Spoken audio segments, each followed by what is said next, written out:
Pernah nggak kamu ngerasain ketika mau makan misalnya, kamu lagi kepengen banget makan pecel ayam ataupun ayam goreng misalnya. Tetapi ada bisikan lain di dalam pikiran kamu yang mengatakan kamu sebaiknya makan makanan yang sehat seperti sayuran, sup, dan sebagainya gitu. Gak jarang kan, bahkan gak cuman sekali dua kali tapi sering banget. Neurologis menemukan bahwa sebenarnya di dalam otak kita terdapat berbagai versi diri kita yang memiliki berbagai ide yang berbeda, perasaan yang berbeda, dan bahkan sejarah yang berbeda.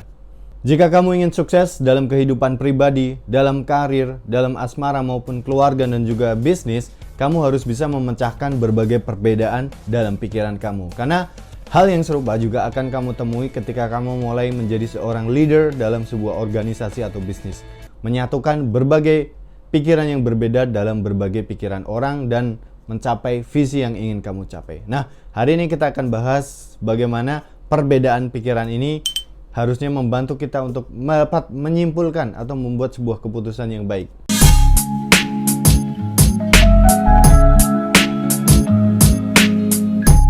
Review 360 derajat. Ini adalah sebuah tools yang sangat powerful untuk mengevaluasi diri kita dan juga orang di sekitar. Ketika gue kuliah dulu di MBA program di Sabancı Business School dan juga ketika bekerja di GlaxoSmithKline, setelah melakukan sebuah proyek atau sebuah tugas, gak jarang kita duduk bersama dan saling memberikan evaluasi satu sama lain. Gak hanya mengevaluasi tentang orang lain, tetapi juga kita harus mengevaluasi diri kita sendiri. Bagaimana kita menilai apakah hal yang kita lakukan sudah sangat baik atau ada sebuah hal yang bisa kita lakukan untuk perbaikan ke depannya.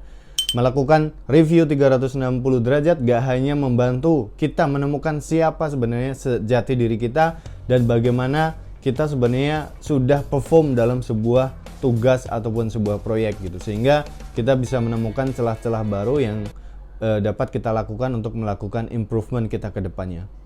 Gak jarang orang gagal mengartikulasikan apa yang ada dalam pikirannya, sehingga review 360 derajat selain mampu membantu kita menemukan siapa diri kita, apa yang sedang kita lakukan, juga kita bisa mensinergikan energi, waktu, dan resources kita dalam sebuah tim sehingga bersama kita bisa bekerja secara lebih harmonis untuk mencapai sebuah tujuan bersama. Sebagai seorang leader dalam sebuah organisasi ataupun bisnis, tentunya kita ingin mengerti visi apa yang kita lakukan dan kita tentunya ingin melebur satu sama lain sehingga dapat saling melengkapi dalam mencapai tujuan kita bersama. Gak bisa dipungkiri bahwa setiap dari kita pasti mempunyai perspektifnya masing-masing. Misalnya gue sendiri ketika melakukan sebuah pilihan atau melakukan sebuah keputusan pasti berdasarkan pengalaman, pengetahuan, dan juga intuisi yang menurut gue sebaiknya suatu hal dikerjakan seperti ini gitu. Tetapi kita juga harus menyadari bahwa orang di sekitar kita juga mempunyai pandangan, perasaan, perspektifnya, dan juga opininya masing-masing berdasarkan pengalaman mereka masing-masing. Inilah pentingnya seorang leader mampu berpikir sebagai seorang designer atau yang biasa disebut sebagai design thinking methodology. Dimana ketika kita mengambil sebuah keputusan, kita harus mampu melihatnya dari orang-orang yang terlibat akan keputusan ini gitu. Sebagai seorang desainer yang ketika membuat baju dia harus melihat dari sisi ukuran tubuh orang yang akan memakai baju tersebut. Nah, sebagai seorang leader kita juga harus memahami apa pikiran, apa kebutuhan dari konsumen kita, dari stakeholder, dari investor kita dan orang-orang yang terlibat, sehingga ketika kita menghasilkan sebuah proyek ataupun ide gak hanya berdasarkan pengalaman kita pribadi tetapi juga pengalaman dari orang-orang yang relate atau terlibat dengan proyek tersebut.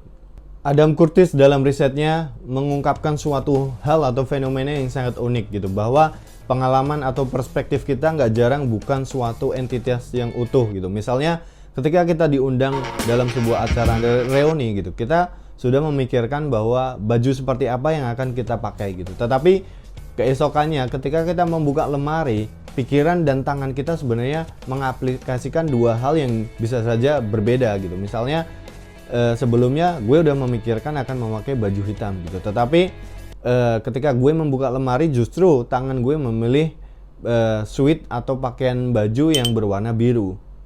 Michael Gazzaniga dalam hal ini, seorang pemenang Nobel Prize, mengatakan bahwa ada indikasi di dalam otak kita terdapat multiple version of ourselves gitu, bahwa secara nggak sadar kita memiliki berbagai versi dari diri kita yang bahkan otak sadar kita tidak menyadari akan hal tersebut. And over many years, the basic finding is, of course, that one brain didn't know what the other one was doing in such people, that the information doesn't transfer between the brains. We found out that in the left brain, there's a special system that seems to always want to explain actions and moods that we have after they occurred. So we would put a question to the right non-speaking hemisphere, and it, in effect, would direct the left hand to do something.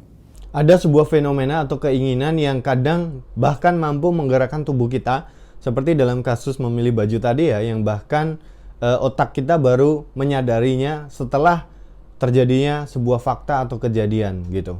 Robert Kegan, seorang peneliti di Harvard gitu, menyebutkan bahwa sebenarnya ada 5 tahapan yang menjadi jalan atau proses seseorang tumbuh dalam kehidupannya gitu. Tetapi sayangnya nggak sedikit orang hanya mampu mencapai 3 tahapan pertumbuhan, dan nggak jarang orang gagal mencapai tahapan yang keempat dan kelima. Apa saja tahapan tersebut? Mari kita ulas satu persatu.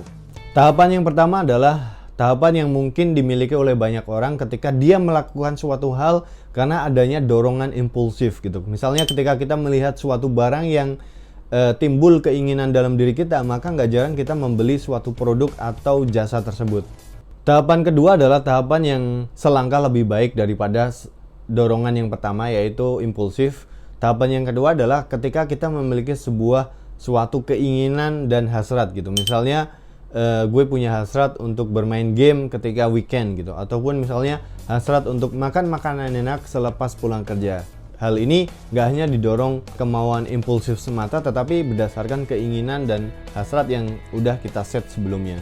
Tahapan yang keempat adalah tahapan ketika manusia mampu menentukan nilai-nilai atau value-value apa yang dia pegang dan dia terapkan dalam kehidupan sehari-hari. Gak jarang orang tersesat karena bingung menentukan value atau nilai apa yang dia miliki, sehingga dia hanya terombang-ambing mengikuti arus kehidupan yang terjadi di masyarakat gitu. Tahapan yang kelima adalah tahap kebijaksanaan, di mana kita nggak hanya bisa memegang nilai-nilai dan prinsip-prinsip yang kita anut, tetapi kita juga bisa menerapkannya dalam kehidupan yang lebih luas, gak hanya pada diri kita sendiri, tetapi juga orang di sekitar komunitas kita berada, organisasi tempat kita bekerja, sehingga kita memberikan dampak yang positif dengan tetap menerapkannya lewat waktu dan budaya yang tepat diterapkan pada saat itu.